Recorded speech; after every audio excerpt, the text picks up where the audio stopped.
tapi dia masih punya manfaat di masyarakat. Sering nggak sih memang buat ketemu dia gitu sebelum dimasuk penjara gitu?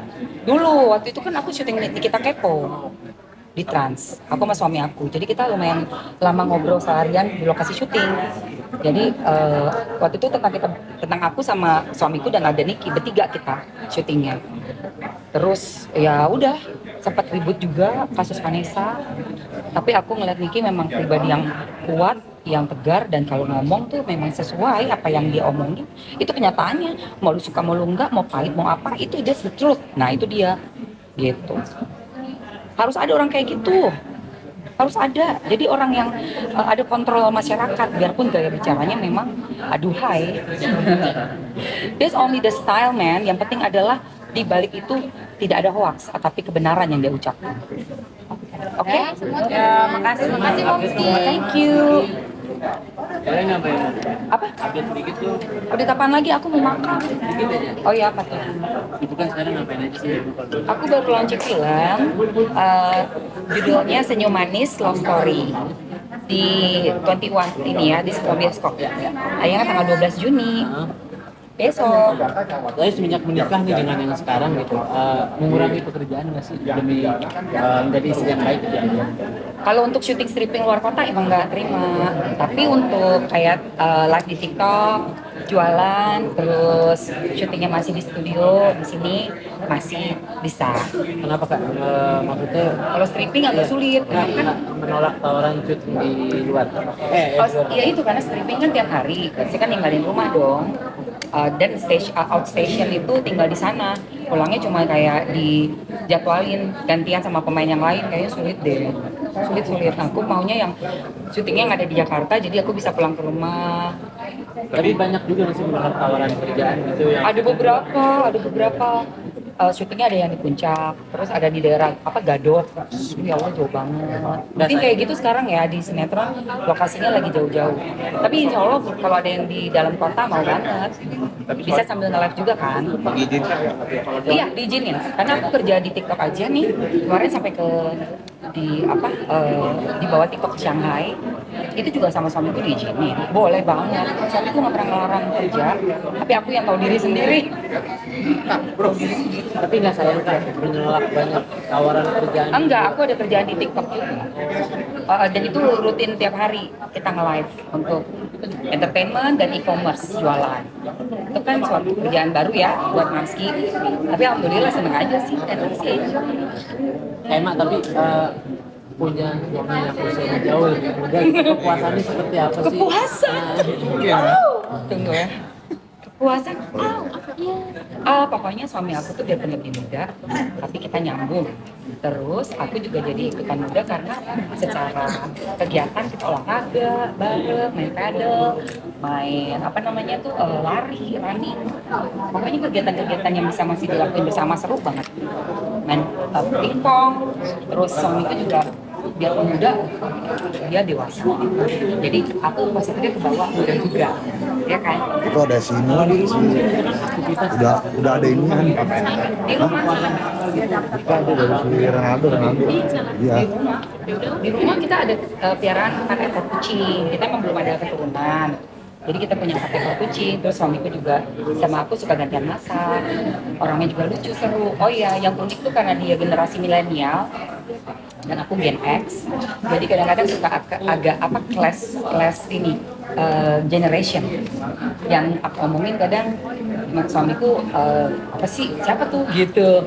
Terus kalau yang diomongin juga aku kadang-kadang apaan siapa itu gitu. Dia juga kawan ya kayak gitu, lucu. Tapi kan tadi kan ngomong lebih prioritas sekarang nggak sih atau enggak? Atau biasa aja? Biasa aja. Kenapa? Udah kepala 5 Mamski. Berarti udah pengennya bahagia aja dengan sendiri ya? Udah kan kalau kepala 5 deket lagi pensiun ya katanya gitu, tapi aku nggak mau pensiun, aku kan tetap kerja, cuma punya keturunan tahu diri lah ya. Ini anak aku nikahnya Tapi beda usianya berapa sih? 18. 18 tahun. Mas Bagus 33. Udah aman ya. Foto dulu dong Mel.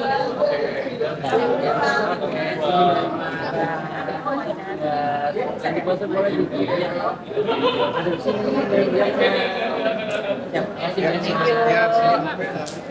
Ya, Ya. Oke, satu lagi sekali lagi. Oh, kamu foto aku? Iya. Dua, tiga, satu. Oke. Kasih ya. Emak Ya. Satu, dua, satu, dua. Oh, Oke. bukan ada di sini. Oh iya. Gila gue kedepan. Emang wawancaranya di Iya, coba boleh boleh. Ini gue ya. Oh iya. Oh, kurangku. Ya sukses. Iya, thank you ya Bu. Ajar. Makasih banyak. Emma, makasih ya Mbak Emma. Yuk. Oh, staffnya ya? Iya. Bang Nija, oke. Cheers. Aduh, jelek banget. Tunggu. Kok masih buat tasnya gitu? Sorry ya, Kanya. Iya, Bang. Coba. Oke, cheers. Cheers. Oke, makasih ya. Ya. Ya, Bang. Tanya ngambil keberatan? Enggak. Emang Iya, aku memang datang dari yang kemarin tanggal 28, terus sekarang tanggal 11 untuk melihat proses persidangan perdata kasus prestasinya Nikita Mirzani untuk ke melawan Reza Gladys ya. Jadi pengen lihat ini bukti-bukti yang selama ini belum bisa dibuka secara gamblang di sosmed. Tapi kan di pengadilan pasti akan dibuka semua detail kronologis awal sampai akhir. Nah itu yang aku pengen banget saksikan langsung. Oh ternyata tuh di sini loh ada poin ini yang kita nggak tahu dari sosmed ada di pengadilan. Oh ternyata dia ngomongnya gitu, diperdengarkan mungkin misalnya dari apa kata-katanya semuanya jelas kan. Ada juga bukti yang dari Niki yang nggak keluar yang kita nggak tahu. Itu yang aku tunggu sih. Itu yang aku tunggu. Atau ada bukti sesuatu yang ya ampun ternyata gini gitu. sudah dan sendiri pernah cerita nggak mungkin sama kamu soal Nggak pernah, karena kita udah nggak pernah ngomong dari 2021. 2021. Terakhir tuh aku pernah syuting sama Niki tuh di Nikita Kepo sama suamiku. Jadi kita diundang untuk satu episode Nikita Kepo. Ada tuh masih di YouTube. Nah di situ kenalan, ngobrol lama banget karena seharian syutingnya anaknya baik, anaknya seru, ngomongin Loli, anaknya dia si Laura tuh dia bangga banget gitu sama anaknya pinter gini-gini. Pokoknya aku lihat di situ emang Niki ini ibu yang sayang sama anak, terus tanggung jawab, pekerja keras, profesional juga nggak telat, ramah, baik di situ. Tapi terus kita ada masalah waktu itu kasus Vanessa Angel, jadinya kita nggak mau komunikasi lagi. Ya udah sampai sekarang belum ketemu lagi. Tapi meski belum pernah ketemu, Belum. kenapa Belum ingin ketemu lagi setelah itu ketemu setelah kenalan. ya kenapa ingin lebih pro ke Niki saat di kasus ini? Karena kalau yang aku lihat kan tadi ada dua persepsi. Satu bilangnya pemerasan. Digadang-gadang pemerasan kan dari awal kasus ini bergulir. Tapi ternyata 368 dilepas juga. Karena kalau untuk netizen dan kacamata aku, itu bukan pemerasan, nggak kayak gitu. Pemerasan tuh nggak modelnya begitu. Ada yang, ya udahlah sering banget lah diomongin berkali-kali gitu loh. Pemerasan kalian tahu sendirilah seperti apa sih ciri-ciri pemerasan gitu. Jadi persepsinya yang tadinya dibilang pemerasan ternyata juga 368-nya hilang. Buat aku ya emang ini tuh kerjasama yang lisan, which is itu normal karena aku juga kalau ada endorsement rata-rata pada umumnya jarang banget yang pakai tulis-tulis tanda tangan dengan kontrak itu jarang sekali. Langsung diomongin berapa gini deal ini cek langsung udah bikin konten. Kita ngonten deh mau lah itu ngecek bawa barangnya atau kita lagi ngapain, nge-review, honest review gini. Udah transfer, habis itu transfer sisanya. Ya persis kayak gitu modelannya transfer setengah, transfer sisanya. Terus nanti kalau mau lanjut tahun depannya gimana nih? Ya gitu. Pak, mohon maaf jika ada yang bertanya, apa kepentingan di kasus ini? Apa jawabannya, Pak? Kepentingan, kalau soal kepentingan mah sebenarnya bukan soal kepentingan. Karena kalau ngomong kepentingan, gue nggak dibayar apa kepentingan gue kan gitu. Tapi ini kan bentuk kepedulian. Pertama di kasus ini aja tuh ada hubungannya dengan skincare. Itu produk UMKM, di mana gue juga pelaku jualan skincare. Jadi Niki ini membuka gitu loh bahwa ada skincare nih yang nggak relevan, yang nggak bagus nih kayak gitu. Itu menurut aku jadi suatu pembelajaran yang bagus sekali untuk masyarakat luas termasuk gue. yang nggak kenal itu merkuri, yang nggak kenal hidrokinon. Jadi sekarang tahu karena ada kasusnya Nikita Mirzani ini. Nah, jadi kepentingannya apa? Bener-bener kita pengen keadilan buat orang-orang yang membela konsumen, membela masyarakat pada umumnya, bukan cuma segelintir orang. Sebenarnya itu. Berarti Pak, Kak, tapi ini kan menggugat Jadi kaget. 100M sendiri. Kan Apa tuh? seperti menggugat 100M sendiri. Kalau angka, kalau angka tuh boleh berapa aja sih, kan tadi kan udah dijelasin juga sama Bang Fahmi, sama siapa yang ngerti hukum lah ya. Kalau 100M itu angka aja gitu. Kira-kira misalnya kerugian gue sampai berbulan-bulan gak kerja, hitung 1 hari, 2 hari, 3 hari, oh iya udah 100M nih, belum lagi moral apa itu, bebas sih angka segitu, bebas. Nanti dikabulkan atau enggak tergantung hakim. Berarti optimis nggak Pak Diki menang atau seperti apa? Harusnya sih menang. Aku sih optimis harusnya sih menang ya.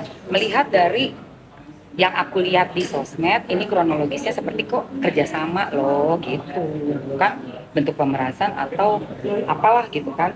Dan ya udah kalau kerjasama nggak diselesaikan dengan profesional, buat prestasi dong.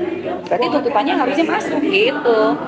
Ada keinginan nggak sih Kak untuk jenguk Pak Diki apa udah jenguk Diki? Nggak bisa, jenguk itu ternyata sangat-sangat sulit sekali untuk orang luar. Jadi mesti ada janji-janji ke pengacara, dan aku baru kenal Bang Fahmi kemarin. Gitu. Jadi untuk jenguk Niki masih jauh dari schedule aku sih. Tapi untuk mantau pengadilan kan bisa bebas nih, siapa aja masuk datang gitu kan. Ya udah, aku ke pengadilannya aja ngawal. Gitu sih. Ya. Lagi ya, maaf. Iya. Iya, thank you. Ya Mbak Emma, ini terlihat 2 kali sidang Nikita hadir ya, gimana? Mungkin Iya. kenapa alasannya? Yang pertama kirain aku tuh bakalan langsung ada pembacaan ya kan, dakwaannya. Terus yang kedua ini sekarang ternyata kan mundur lagi untuk mediasi dulu. Dan setelah aku cari tahu, ini memang proses kalau di pengadilan seperti itu. Jadi sebelum ada sidang pertama, ada mediasi dulu. Kalau ternyata mediasinya deadlock, nggak berjalan dengan baik, baru sidang. Dan juga aku sebenarnya pengen lihat nih yang digugat. Kan yang terhormat Dr. Reza Gladys, kok nggak datang? 2 kali loh aku datang di sini, pengen tahu sih reaksinya kayak gimana, atau nanti dia ngomongnya seperti apa.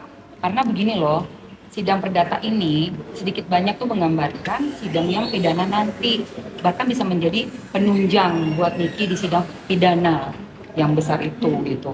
Jadi ini kalau perdata ini udah kayak apa ya, momen yang sangat penting, nggak boleh dilewatkan sama kita semua. Ini Mbak Emma pengennya bertemu dengan kita juga di sidang, dan sama Reza Gladys juga ingin bertemu. Kalau Niki kan udah pernah lihat dan tahu caranya Niki, cara ngomongnya dan segala macam. Aku percaya banget sama dia. Dia pun udah berapa kali kan ikut sidang, kita lihat sendiri ada 3 kasus sebelumnya ya. Dan dia selalu oke gitu. Itu kayak pertandingan ya sebenarnya, udah kayak apa aja gitu kan. Nah si dokter ini yang aku belum pernah ketemu nih, lihat langsung tuh belum pernah. Untuk melihat dia menjawab dari mana produknya, itu yang aku pengen banget tahu. Kenapa kamu kok bisa menelpon duluan, bisa mencari si Niki, dan akhirnya dapat lewat Mail, mungkin ngomong ini, terus dihadirkan lagi saksi yang lainnya. Kan saksi-saksi yang lainnya ini yang terkait dengan kasus ini juga akan ngasih masukan. Itu yang aku pengen lihat, supaya bisa tahu dengan jelas gitu loh. Apakah ini bentuk dari suatu itu yang kamu udah laporin di pidana, atau ternyata bahwa kamu adalah seorang itu yang sukanya mengitu-itu gitu kan. Kamu bisa ngomong sini ya. Tuh. Oh enggak dong. Aku deket rumahnya pertama. Kedua, ini kasus menarik banget. Jadi banyak orang juga udah nanya dari pertama kali nih kasus ini. Aku pantau juga, Doktif juga aku pantau. Dokter DRL, SS, itu semuanya aku pantau. Jadi kalau misalnya nanti ada pengadilannya di luar ini pun, untuk si Doktif, aku pasti akan kawal.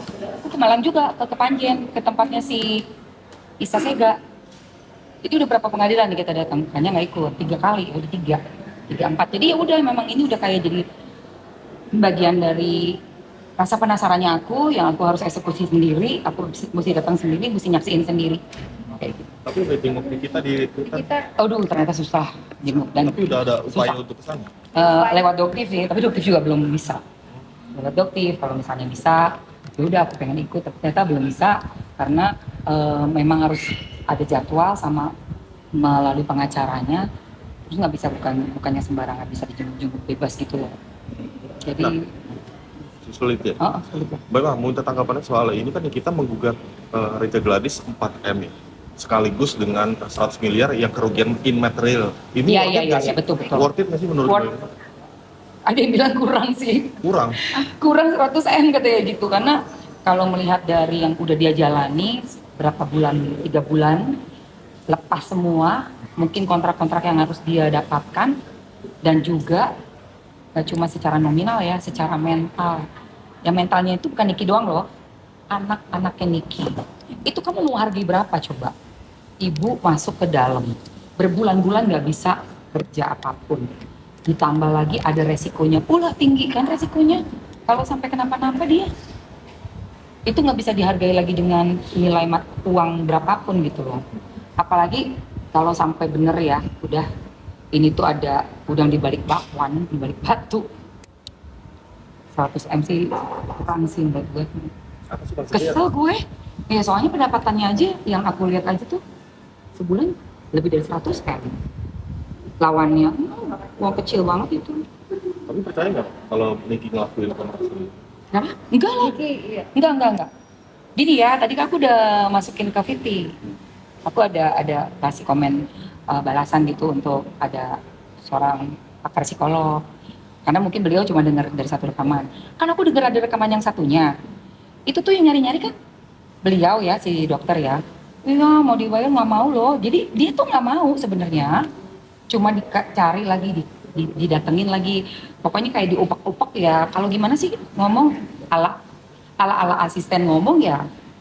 Apa sih kayak ngapain sih dia nyari gue kan kayak gitu. Ya udah segini deh gini.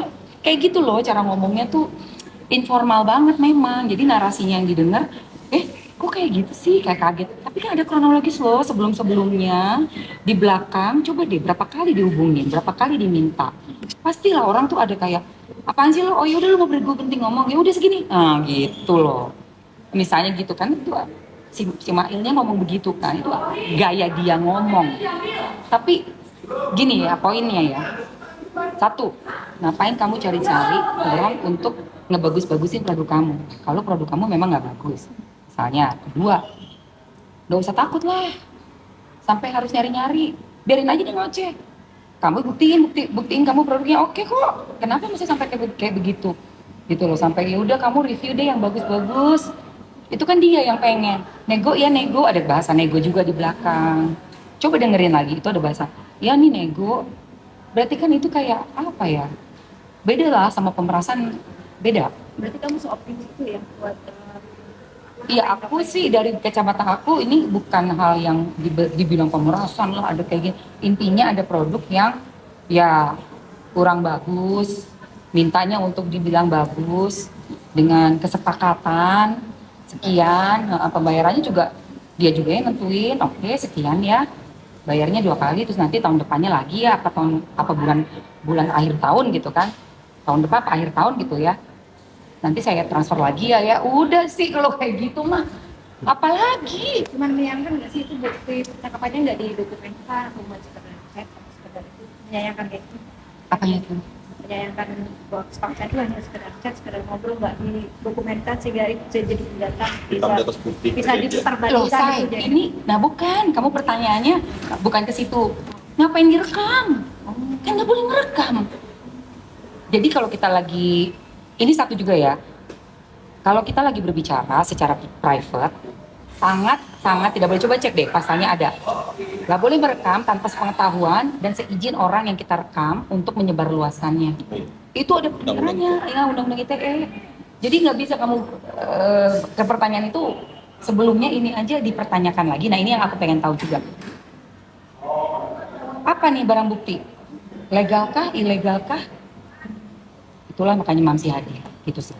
Terakhir mungkin ada doa untuk Supportnya dong, support, doa dan supportnya untuk Nikita. Iya, doanya tetap jadi Niki yang dulu juga, nggak usah khawatir. kita semua di sini cewek-cewek pada umumnya berterima kasih. Nike udah mau spill produk yang nggak bagus, yang kita mengedukasi kita semua ada produk-produk yang tidak bagus, tidak baik untuk kesehatan kita. Jadi untuk kasus ini kita woman support woman. Semoga Niki selalu sehat dan kuat menghadapi apapun yang di depannya.